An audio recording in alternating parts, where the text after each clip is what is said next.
is something which I have been using not for a long time. I've only been using it for, I think, just over a year. It was a hashtag which was actually given to me by a friend of mine from Melbourne.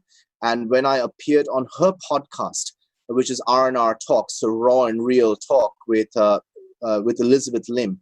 So she's on LinkedIn as well. And so we were just having a conversation with regards to, who I am as a person, my time back in Australia, what I'm looking at doing professionally and personally moving forward. And then she was like, Joe, you are so good at connecting one person to the other. You are like the human CRM. And that's how it came up. And I was like, I love that, human CRM. I just absolutely love that. So so that's how it came up, Olga. So I've started using the hashtag human CRM. But the main hashtag which I use on LinkedIn is Rise and Raise. I don't use my own personal name hashtags. So the two hashtags which I will use in every one of my posts are hashtag Rise and Raise and hashtag human CRM. The hashtag Rise and Raise, it's from the fact that, one can only rise in life if they raise others around them.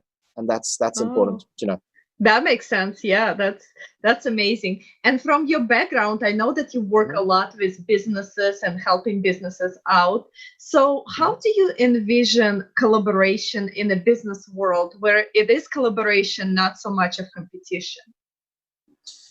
I think collaboration and co-creation is the most important element which people should focus on moving forward, especially with what's happening in business today, because you have to be relevant. And the relevancy part of being in any industry worldwide is not something that in this day and age you can go and do it on your own. Because that's where a lot of businesses, lose sight on the opportunities because they try and do everything themselves rather than focus on someone who's actually a specialist in that field. And interesting, I was actually having a chat with a gentleman who's an entrepreneur from the US last night rather, and he was talking about as to how good of a manager he is, but he is a horrible salesperson or a horrible marketing guy.